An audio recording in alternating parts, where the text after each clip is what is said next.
नमस्कार, मैं कोमल सिंह और आप देख रहे हैं आर न्यूज नेटवर्क। आपको बता दें कि 2027 में चुनाव है और चुनाव का जो तैयारी है, जो चुनावी सिलसिला है वो अभी से जारी है। विपक्ष और एक दूसरे पर आरोप प्रत्यारोप लगाने में लगे हुए हैं और कहीं ना कहीं दोनों पार्टियां जो चुनावी माहौल है वो बहुत ही ज्यादा गर्मा गया है। ऐसे में मेरे पास आज दो महान हस्तियां मेरे साथ में स्टूडियो में मौजूद है, जिनसे हम बात करेंगे चुनावी चर्चा को लेकर।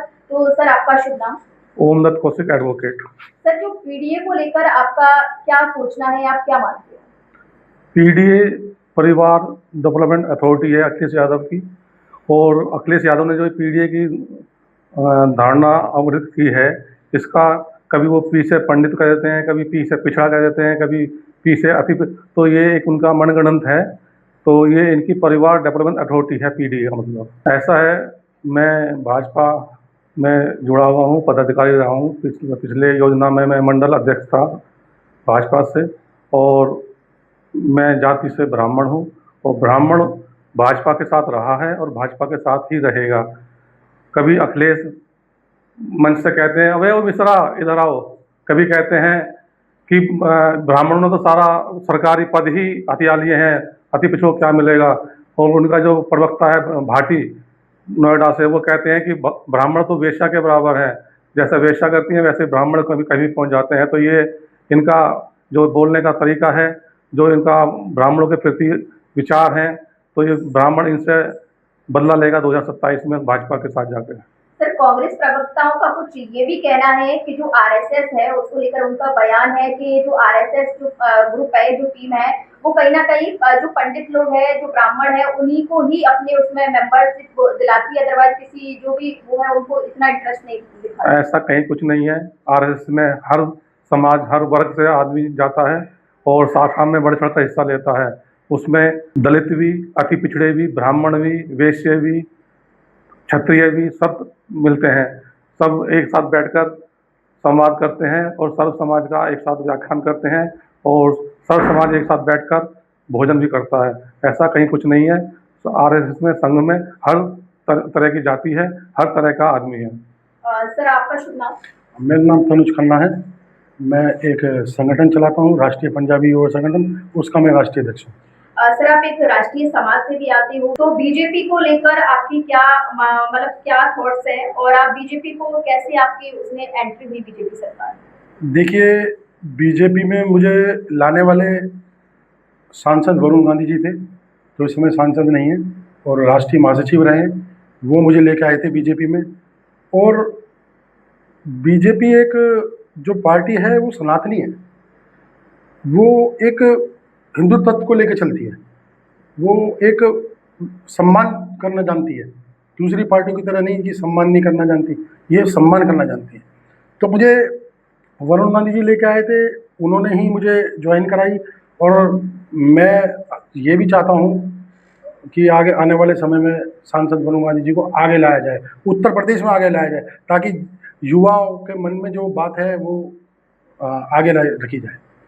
2027 में चुनाव है, तो क्या लग रहा है कि किसकी लहर है, किसकी सरकार आने वाली है? भारतीय जनता पार्टी की सरकार बनेगी, 100% सरकार। लेकिन सर, कहीं ना कहीं अगर समाजवादी पार्टी के अखिलेश यादव को देखा जाए, तो अखिलेश यादव का कहना ये है कि 2027 में समाजवादी पार्टी आएगी। और देखिए, सपना देखना हर किसी का हक है, वो देख रहे हैं, अच्छी बात है। तो मैं तो यही कहूँगा, अभी वो सपने देख रहे हैं, समय आएगा सामने आ जाएगा। सर, आप एक पंजाबी समाज से भी है, तो क्या आपको लगता है कि पंजाबी समाज के जो अन्य लोग हैं और काफी समझदार है, उनको कहीं ना कहीं टिकट मिलना चाहिए? बिल्कुल मिलना चाहिए। पंजाबी समाज की हमेशा भागीदारी रही है, हमेशा बढ़ चढ़ के हिस्सा लिया, हमेशा भारतीय जनता पार्टी का सपोर्टर रहा है, हमेशा आगे बढ़ चढ़ के खड़ा रहा है। अगर भारतीय जनता पार्टी पंजाबी समाज के नेताओं को आगे लाती है, बढ़ाती है, तो बहुत अच्छी बात है। सर, अभी पार्लियामेंट में हम लोग देख रहे थे कि किस तरीके से विपक्ष का बवाल था पार्लियामेंट। चंदा चोरी को लेकर जो विपक्ष था, अखिलेश और कांग्रेस पार्टी, समाजवादी पार्टी, उस तरीके से एक नाटक प्रतियोगिता जिस टाइप से कर रहे थे, तो उसको लेकर आपकी क्या विचारधारा है? विपक्ष ने जो एक झूठा प्रपोगंडा बना फैलाया चंदा चोरी का, संसद में चलने देने का, बिल पास ना होने देने का, FCRA जो बिल ला रही थी मोदी सरकार, उसको कहीं ना कहीं रोड़ा अटकाने के लिए ही ये सब प्रपोगंडा विपक्ष ने अपनाया। और चंदा चोरी, इन्होंने जो नाटक किया वहाँ संसद में, ये एक सनातन धर्म को बदनाम करने के लिए और सनातन धर्म का बिल्कुल ना मानना इन सबकी 2027 में लीड हुएगा। जैन जी को लेकर आपकी क्या सोचना है? जैन जी ये विपक्षियों का एक खड़ा हुआ संगठन है। अभिजीत दीप के जो अमेरिका में बेरोजगार था, केजरीवाल उसे यहाँ लेके आए और उन्होंने उसको आगे खड़ा किया। और जैन जी में जो आंदोलन हुआ था उसमें 2800 ऐसे अपराधी थे जिन पे कई मुकदमे दर्ज थे। उन्होंने ही 20 तारीख को वहाँ दंगा भड़काया, पत्थरबाजी की। अगर पुलिस ना उन्हें रोकती तो बहुत बड़ा वामंडर हो सकता था। वो सब उग्रवादी संसद में घुसने के तैयार थे। अगर कॉकरोच जनता पार्टी चुनावी में अगर भाग लेती है, हिस्सा लेती है, तो क्या लगता है कहीं ना कहीं जो भारतीय जनता पार्टी है उसके टिकट कटने के चांसेस है? ऐसा कांग्रेस पार्टी अभी कहीं नहीं है। 1% भी अगर वो कहीं खड़ी भी करती है अपने, तो उनकी जमानत जब्त हो जाएगी, जैसे केजरीवाल की पूरे हिंदुस्तान में हो गई थी, पंजाब को छोड़ के या दिल्ली को छोड़ के। जैसे सर आपने मुझे अभी बताया कि जो अभिजीत दीपकी है उसको केजरीवाल जी लेके आई है, तो क्या केजरीवाल और जो अभिजीत दीपकी है, कॉकरोच जनता पार्टी और आम आदमी जो जन पार्टी है, वो आपस में एक संगठन बना लेंगी दोनों मिलकर? ये आम आदमी पार्टी का ही बी टीम है। आम आदमी पार्टी केजरीवाल जी ही इसे प्रपोज कर रहे हैं आगे। और ये जो जंतर मंतर पर इतना बड़ा आंदोलन हुआ, इसमें छात्र भी थे, नीट के छात्र भी थे। और जिस दिन आंदोलन समाप्त हुआ उससे अगले दिन सारे अभिजीत दीप के उनका सचिव जो भी थे, ये एक 5 स्टार होटल में 500 आदमी रात को पार्टी कर रहे थे। जब कहाँ चले गए थे ये नीट के छात्र?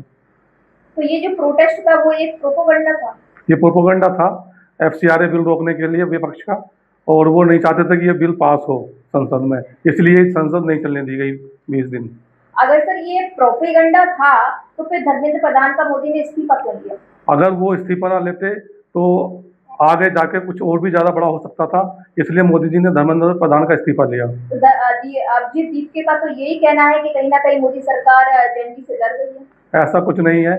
अगर जैन जी से डर जाती तो मोदी जी 2 दिन में ही उन्होंने कानून बना दिया नीट पेपर के लिए। 3 महीने में फास्ट ट्रैक कोर्ट उनका वो करेगी सुनवाई और जल्दी से जल्द सजा मिलेगी। और उन पर जो अभियोग होंगे उन पर 10 करोड़ तक का जुर्माना मोदी जी ने लगाया। ये बिल इससे पहले इतनी जल्दी किसी ने पास नहीं किया। मोदी जी छात्र के साथ हैं, जैन जी के साथ हैं। अगर 2027 में बीजेपी सरकार फिर से अगर उत्तर प्रदेश के अंदर बनती है तो क्या कुछ बदलाव होने चाहिए? बनेगी सर, 2027 में बीजेपी की सरकार बनेगी, क्यों नहीं। योगी जी ने इतना कार्य किया है, इतने हाईवे, इतने एयरपोर्ट, इतने मेडिकल कॉलेज और किसानों के लिए योजना लाई है योगी सरकार और मोदी सरकार। तो 2027 में सरकार बनेगी भारतीय जनता पार्टी की। और जो थोड़े बहुत विकास कार्य रहेंगे उन्हें भी पूरा करेंगे। योगी आदित्यनाथ जी उनको प्रधानमंत्री बनाया जाए तो क्या आपको लगता है, आप क्या सोचती है कि योगी को प्रधानमंत्री बनना चाहिए? हाँ, आने वाले समय में योगी जी को देश का प्रधानमंत्री बनना चाहिए। 90% युवा चाहता है कि योगी जी देश के प्रधानमंत्री बने, मैं भी चाहता हूँ। तो ये 2 महान हस्तियां हमारे साथ थी जिनको लेकर हमने चुनावी चर्चा पर चर्चा की। 2027 में उत्तर प्रदेश में और मतलब भारतीय जनता पार्टी फिर से वापस आने वाली है।